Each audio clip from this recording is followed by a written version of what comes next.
Assalamualaikum warahmatullahi wabarakatuh.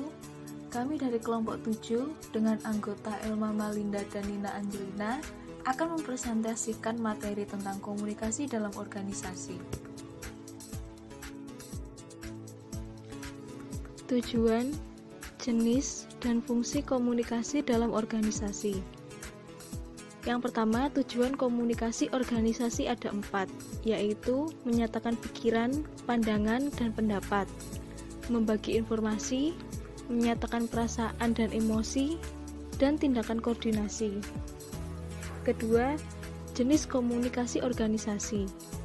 Komunikasi internal merujuk pada pertukaran informasi dan gagasan di dalam organisasi.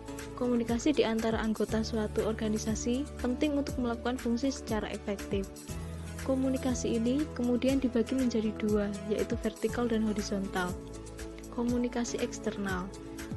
Komunikasi eksternal adalah komunikasi yang dilakukan oleh anggota atau pengurus organisasi untuk berkomunikasi dengan orang-orang yang berada di luar organisasi. Ketiga, fungsi komunikasi organisasi, yaitu fungsi umum dan fungsi khusus. Fungsi umum yaitu menceritakan informasi terkini mengenai atau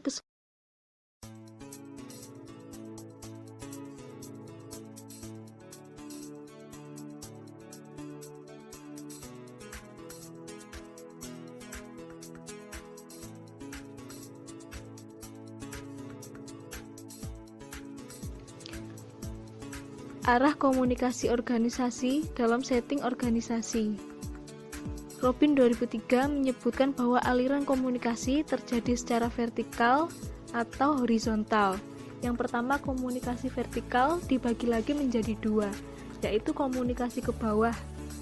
Kedua, komunikasi ke atas. Komunikasi ke bawah adalah proses komunikasi yang berlangsung dari tingkatan tertentu dalam suatu kelompok atau organisasi ke tingkatan yang lebih rendah.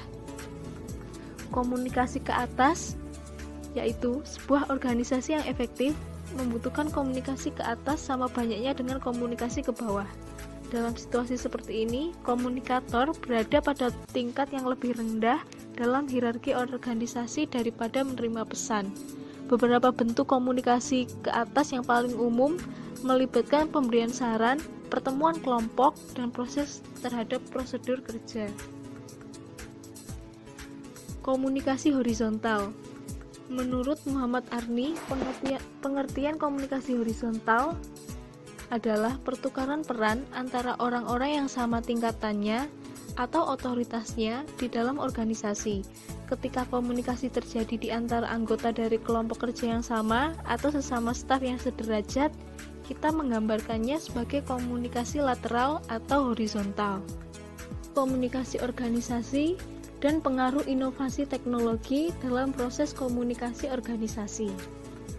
Dalam organisasi, komunikasi terjadi untuk kepentingan interaksi dan kepentingan pertukaran informasi terkait pekerjaan. Komunikasi organisasi, menurut Robin 2013, akan dilakukan dalam bentuk jaringan formal, cooperative, dan electronic communication. Yang pertama, jaringan formal kelompok kecil. Pertukaran informasi dalam organisasi melalui jaringan formal untuk kelompok kecil menurut Robbins dapat berupa chain, wheel, dan all channel.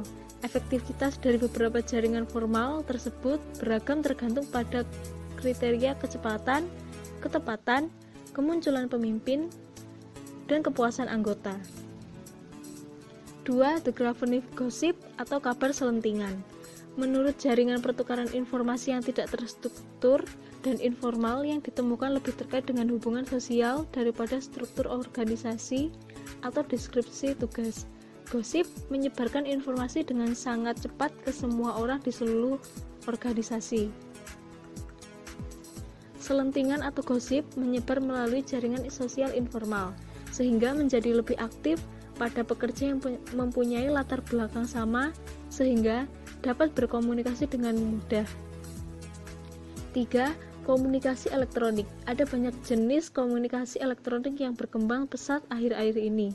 Bisa dalam bentuk email, text message, networking software, blogs, dan video conferencing.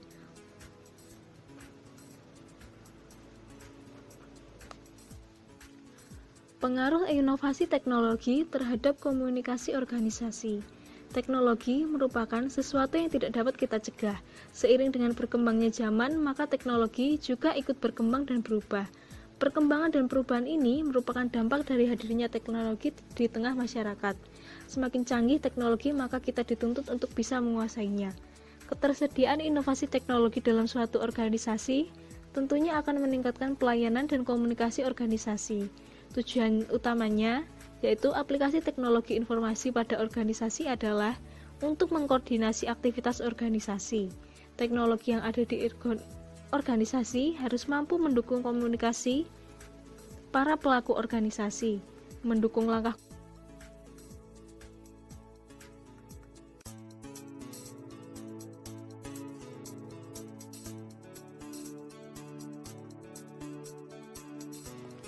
komunikasi efektif dalam setting organisasi terkait dengan saluran, persuasif, dan barir. Setiap anggota organisasi perlu memiliki keterampilan komunikasi dengan baik sehingga tujuan organisasi tercapai secara efektif dan efisien. Metode ataupun teknik berkomunikasi harus disesuaikan dengan situasi sewaktu komunikasi dilakukan. Dengan kata lain, komunikasi dikatakan efektif jika seseorang memahami informasi tersebut dengan baik dan memberikan respon yang sesuai. 1. Saluran. Saluran komunikasi memiliki peran penting dalam membentuk satu komunikasi yang baik. Pemahaman yang lebih baik tentang komunikasi organisasi dapat diperoleh dengan mengetahui dan mempelajari arah-arah dasar gerakannya yang tampak dengan terbentuknya saluran komunikasi. Saluran komunikasi dibagi menjadi dua, yaitu komunikasi formal dan informal. 2. Persuasif. Tujuan dari komunikasi persuasif adalah mengubah sikap, perilaku, dan pendapat seseorang. Pendapat berkaitan dengan aspek kognitif, yakni hal-hal yang berkaitan dengan kepercayaan, ide, dan konsep. Sikap dan perilaku adalah hal yang berkaitan dengan aspek afektif, yaitu hal yang mencakup emosional komunikan. Dengan ini, tujuan dari komunikasi persuasif adalah menggerakkan hati, menimbulkan perasaan tertentu, menyenangi, dan menyetujui terhadap ide yang disampaikan. Ketiga, barir atau hambatan. Komunikasi terjadi ketika penerima memahami pesan yang dikirim oleh pengirim, serta adanya umpan balik yang menunjukkan kesamaan pemahaman dari pesan tersebut. Namun, adanya hambatan komunikasi dapat mengakibatkan terganggunya proses komunikasi. Umumnya, komunikasi antar karyawan atau karyawan dan manajer akan berjalan lancar ketika menyangkut pelaporan pekerjaan karena adanya standar dan prosedur baku. Akan tetapi, komunikasi yang tidak mengikuti aturan jenjang hierarki organisasi yang dapat menimbulkan konflik dan mengganggu komunikasi organisasi. Oleh Robin 2003 menyebutkan beberapa hambatan komunikasi, yaitu penyaringan atau filtering, perspeksi selektif, perasaan atau emosi, dan bahasa.